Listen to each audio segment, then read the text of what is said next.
دوستان عزیز، به کانال آشپزی با نارگل خوش اومدید. برنامه امروز ما طرز تهیه میگو پفکی با سس تارتار هستش. میگو پفکی علاقمندان زیادی داره.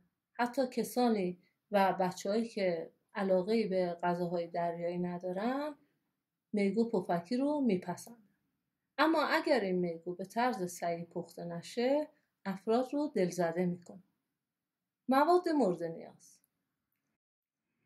مواد این غذا به 3 قسمت تقسیم میشه. یه قسمت موادی که ما میگو رو باهاش مزه‌دار میکنیم، یه قسمت موادی که خمیرش رو آماده میکنیم، یه قسمت هم سس تارتار رو آماده میکنیم. قسمت اول که برای مزه‌دار کردن میگو و خود میگو هست، حدود 20 عدد میگو نیاز داریم. یه دونه پیاز متوسط، نمک، پودر فلفل سیاه، پودر سیر 1/2 قاشق چایخوری و پودر زعفران 1/4 قاشق چایخوری. نصف لیموی سنگین نیاز داریم که اینجا من یه دونه گذاشتم. نصفش رو برای مزه‌دار کردن میگو استفاده میکنم، نصف دیگر رو برای سس تارتار. برای خمیر میگو پفکی نیاز داریم به دلستر یا ماه‌شعیر حدود 1.5 پیمانه، 1.5 پیمانه آرد گندم که به جای آرد گندم میتونید از پودر جوانه گندم هم استفاده کنید. 1 عدد تخم مرغ، 5 قاشق غذاخوری روغن مایع، نمک، پودر فلفل سیاه، پودر فلفل قرمز و بیکینگ پودر حدود 1 قاشق چایخوری.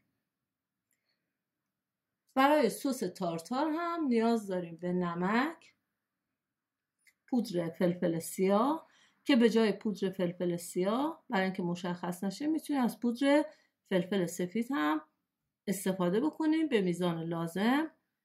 1 قاشق غذاخوری اگر شوید تازه بود استفاده میکنیم، اگر خشک بود 1/2 قاشق غذاخوری نیاز داریم. 2 عدد خیارشور نیاز داریم که خیارشور تقریبا کوچیک یا متوسط باشه. 2 قاشق غذاخوری سس مایونز، روغن هم به میزان لازم برای سرخ کردن. این میگو پاک شده تهیه شده، ولی اگر میگوی شما پاک شده نبود، شما روده میگو رو که در پشتش به شکل یک نوار باریک سیاه رنگی هست در میارید و با آب سرد میشوریم و تمیزش میکنیم. یه پیازی رو که داشتیم با دنده ریز رنده میکنیم. ما فقط نیاز به آب پیاز داریم. بعد از اینکه رنده کردیم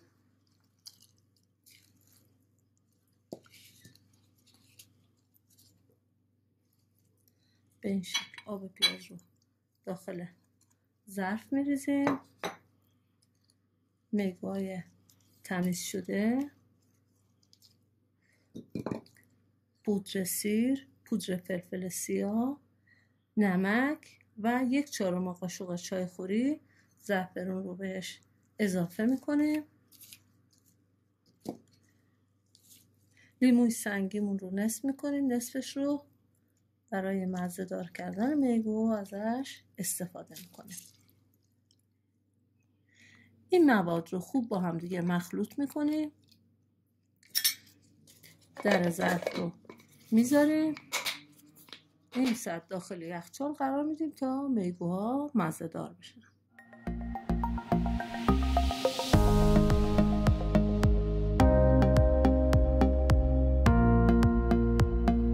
برای آماده کردن خمیر میگو پفکی 1.5 پیمانه آردی که داشتیم داخل یه ظرف میریزیم و حدود 1.5 پیمانه دلستر یا ماه‌شعیری رو که داشتیم اضافه میکنیم.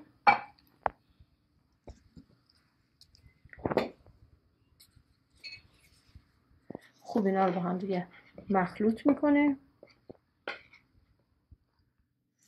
خوب با هم مخلوط میکنیم که آرد گوله گوله داخلش نمونه. بعد از اینکه خوب مخلوط کردیم یه تخم مرغی رو که داشتیم اضافه میکنیم. 5 قاشق روغن، پودر فلفل سیاه، قرمز، نمک و بیکینگ پودر که هر کدوم گفتم 1 قاشق چایخوری هستش بهش اضافه میکنیم و اینا رو خوب با هم دیگه مخلوط میکنیم. برای سس تارتار نیاز هست که خیارشور رو رنده کنیم. 2 قاشق سس مایونز رو داخل ظرف میریزیم، خوب مخلوط میکنیم. بعد خیارشور رنده شده رو اضافه میکنیم.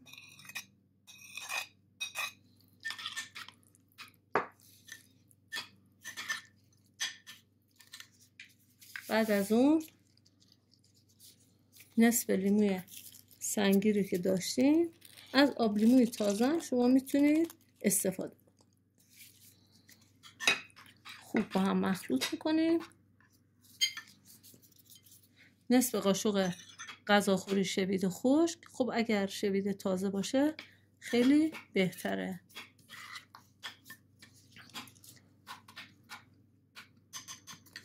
نمک، پودر فلفل سفید، پودر فلفل سیاه، شما هر کدوم رو که دارین میتونید استفاده بکنید. میزانش هم بستگی به ذائقه خودتون داره. خوب اینا رو مخلوط میکنیم. سسمون آماده است. بعد از نیم ساعت که میگوها مزه دار شدن،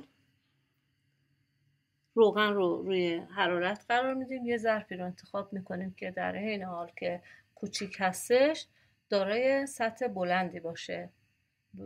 میگوها که میخوان داخلش سرخ بشن باید شناور بشن. میگوها رو برمیداریم، 2-3 قاشق آرد داخل یه ظرف ریختیم. میگو رو اول داخل آرد میغلطونیم، بعد داخل خمیرمون میغلطونیم. بعد از این مرحله روغن باید داغ باشه. داخل روغن میندازیم تا سرخ بشه. دوباره یکی دیگه به همین شکل میگو رو برمیداریم داخل روغن، بعد داخل خمیر و میندازیم داخل روغن. بعد از 1-2 دقیقه دیگه سرخ میشه. خیلی سریع سرخ میشه. داخل یه صافی قرار میدیم تا روغن اضافهش گرفته بشه. دونه دونه همه میگوها رو به همین شکل سرخ میکنیم. میگو پفکی با سس تارتار آماده شد. شما با همین روش قارچ رو هم میتونید پفکی بکنید. من اینجا میگو پفکی رو با زیتون، خیارشور، گوجه فرنگی و سیب زمینی سرخ کرده تزیین کردم. امیدوارم شما هم این غذای خوشمزه رو آماده و در کنار عزیزانتون میل بفرمایید. خوشحال میشیم ما رو لایک کنید و به کانال ما بپیوندید. ممنون و متشکرم.